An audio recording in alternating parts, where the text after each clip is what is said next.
제가 면접관 많이 했습니다. 수험생들뿐만 아니라 아나운서, 기자 선발도 많이 했기 때문에 그 비법을 여러분께 알려드리려 합니다.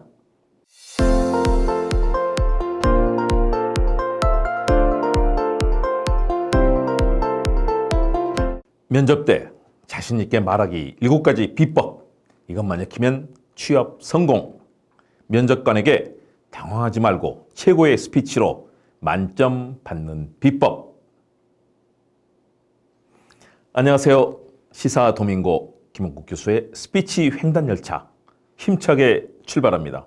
칙칙폭폭 한번 해볼까요? 칙칙폭폭, 칙칙폭폭. 네, 취업 준비생 또 학생들 각종 시험을 위한 면접장에서 말하는 것을 겁내고 떠는 분들이 많습니다. 조리 있게 정확한 표현을 사용해 말하지 못하고 떨면서 답변하지 못하거나 부적합한 언어를 사용해 낙방하는 경우도 많습니다.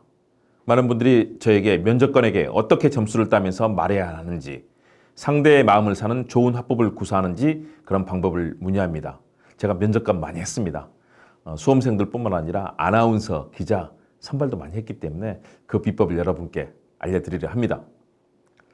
시사 도민고는 우리 사회의 주요 현안을 분석하고 해법을 제시하는 유튜브이면서 동시에 이 시대를 살아가는 사람들에게 좋은 생각을 나누는 기분 좋은 유튜브입니다. 많은 관심과 응원, 참여, 댓글, 공유, 알람 설정 다 부탁드립니다. 여러분의 사랑이 있어야 살기 좋은 사회, 좋은 우리 인생을 만들어갈 수 있습니다. 자, 오늘은 어떻게 하면 면접 때 자신 있게 말할 수 있는가? 까다로운 면접관에게 당황하지 않고 최고의 스피치, 최고의 답변으로 만점을 받는지 그 비법 7계명 7가지 말하기 비법을 말씀드리려 합니다. 궁금하시죠? 이거 꼭 기억하시기 바랍니다. 자, 면접 기본 첫째, 철저한 준비입니다. 깔끔하고 단정한 외모, 또 멋진 의상 당연히 기본이고 정중하고 바르게 인사함으로써 면접관에게 좋은 첫인상을 심어줘야 합니다. 그에 더해서 자신이 제출한 서류 내용을 꼼꼼히 확인하고 읽고 알고 있어야 합니다. 면접관은 제출한 서류의 사실 여부를 확인하기 위해 물어봅니다.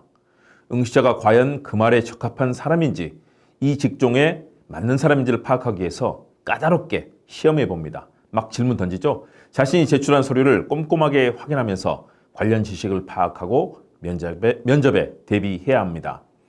내 관점이 아니라 나를 뽑으려는 면접관의 관점에서 무엇이 좋은지, 무엇을 물어볼지 예상하고 나의 답변을 정리해야 합니다. 자기소개서 내용이나 최근 시사 상식, 또 응시한 기업의 최근 상황에 대해서 소소한 것이라도 반드시 꼼꼼하게 살펴봐야 합니다. 면접 전날이나 당일 간단하게 메모를 하면서 준비하는 것이 좋습니다. 저도 시험 볼 때 그렇게 했습니다. 자, 두 번째인데요. 둘째, 면접장에서 마음을 가다듬고 자신감 있는 목소리를 낼 수 있도록 미리 준비한 모범 답안을 반복해 연습해야 합니다. 면접에서는 답변 내용도 중요하지만 답을 하는 목소리, 몸짓 등이 종합적으로 평가됩니다. 자신감 없는 목소리, 또 어눌한 말투, 더듬는 목소리, 이럴 때는 면접에 부정적인 요소가 되겠죠. 당당하고 자신감 있는 적절한 목소리 톤, 정확한 발음으로 또박또박 말하는 연습을 반복해야 하는 것이 도움됩니다. 준비한 내용을 쫄지 말고 당황하지 말고 당당하게 자신감 있게 말하면 면접관이 만족해야 합니다.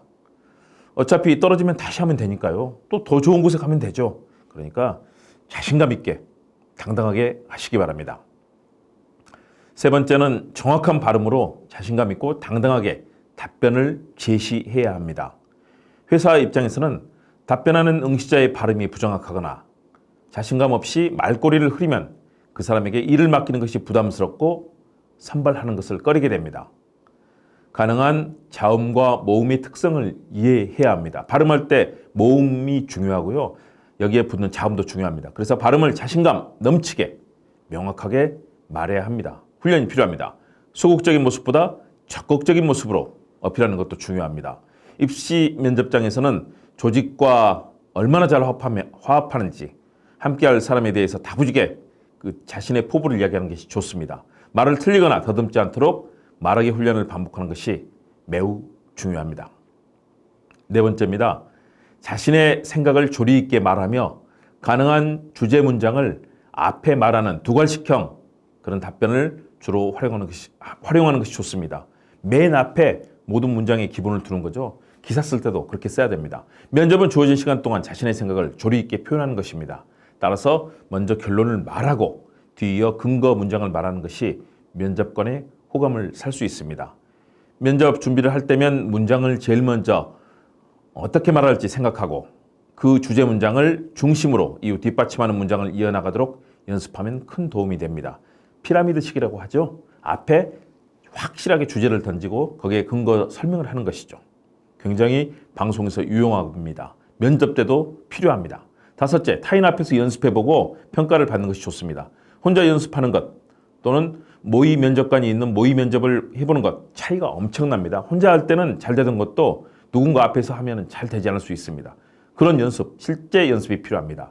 따라서 면접을 준비하는 친구들과 함께 또는 경험이 많은 선생님이나 교수님, 선배들의 도움을 받아 리허설을 반드시 해야 합니다. 노래할 때도 무대에 서기 전에 반드시 리허설 하잖아요. 똑같습니다. 전신거울을 앞에 놓고 자신의 태도와 바른 모습을 점검해 보는 것도 좋습니다.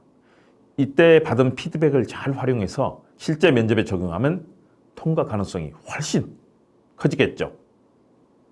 여섯째, 스스로 마인드 컨트롤을 통해서 잘할 수 있다는 자신감을 가져야 합니다.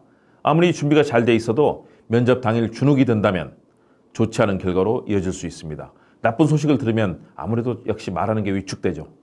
자신감을 갖고 면접장에 들어가는 것이 좋습니다. 국가대표 선수들도 자주 마인드 컨트롤합니다. 양궁이라든가 탁구 이런 선수들은 마인드 컨트롤을 많이 하죠. 대기 시간에 할 수 있다.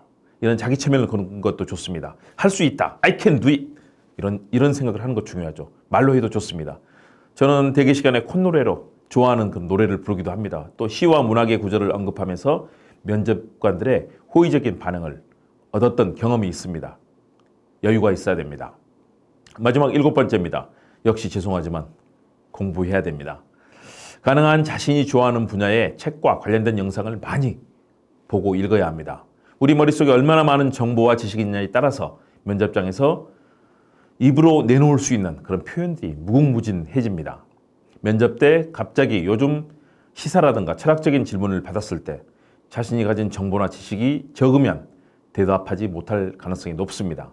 이왕이면 정치 사회 방면으로 뉴스를 꼼꼼히 시청하고 관련된 책을 통해서 쌓아놓은 지식이 중요한 효자 역할을 할 수 있습니다.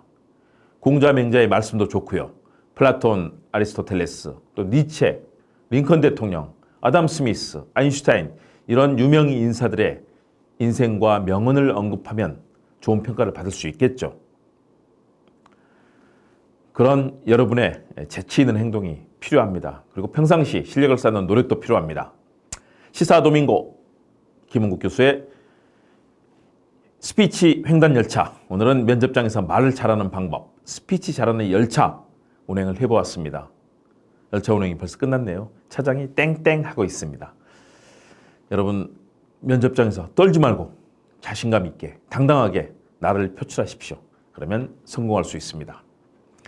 시사도밍고 김은국 교수의 스피치 횡단 열차 마칩니다. 여러분 감사합니다. 다음 시간에 뵙겠습니다.